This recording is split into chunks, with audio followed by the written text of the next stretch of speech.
Hello, good morning.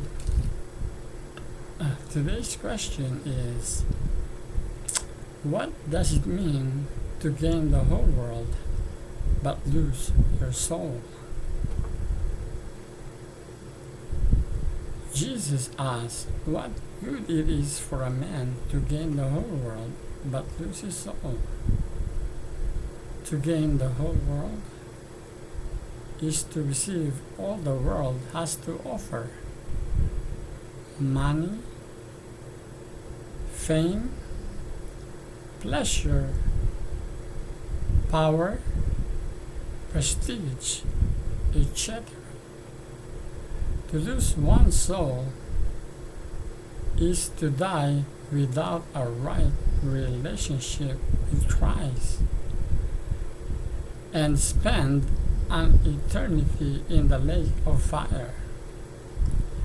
In the context of his rhetorical question, the Lord was predicting his suffering and death and resurrection. When Peter resisted his teaching, Jesus rebuked him and said, "You do not have in mind the concerns of God, but merely human concerns." Jesus then spoke to the crowd and reminded them that there was nothing worth more than one's own eternal soul.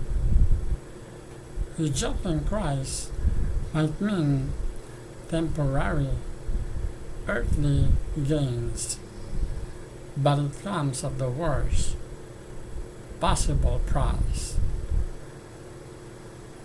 The Jewish people have been waiting for a promised one for many centuries.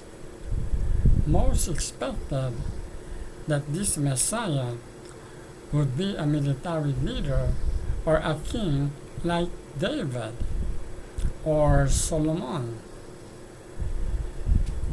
Jesus' disciples recognized that he was the one whom the prophets had predicted.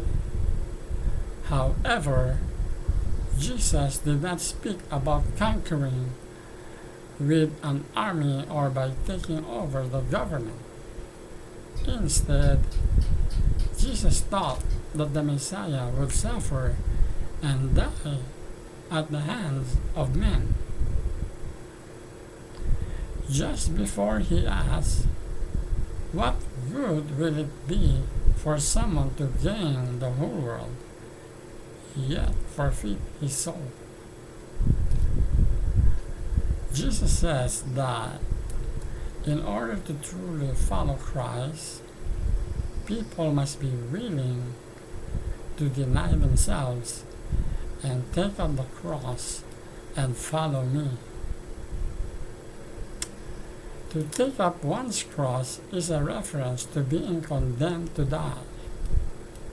Jesus' statement is symbolic of a total, final commitment. In other words, one needs to be willing to give up everything in order to be a follower of Jesus Christ. Worldly suffering shouldn't be a deterrent. This is the context of Jesus' question. What good is it for someone to gain the whole world, yet forfeit their soul?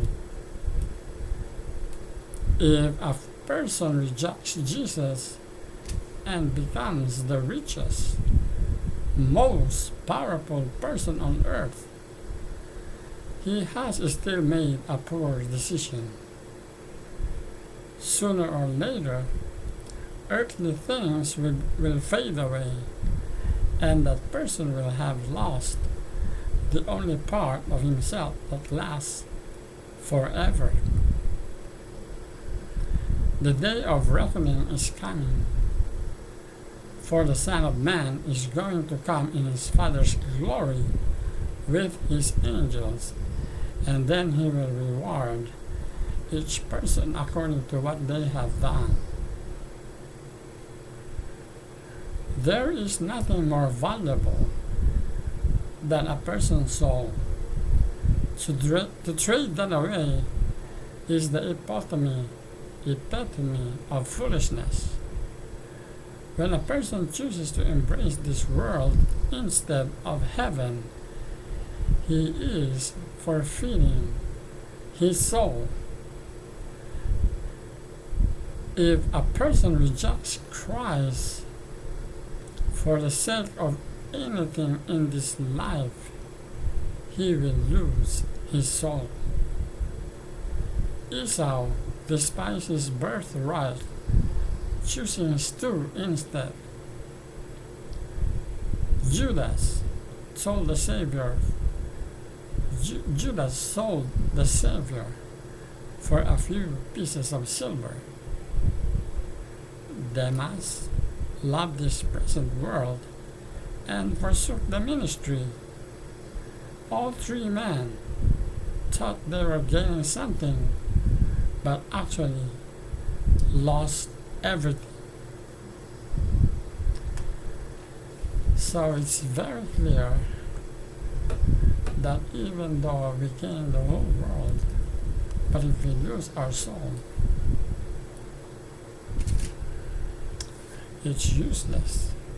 It's useless to have the fame, the wealth, the richness of this world if you lose your soul.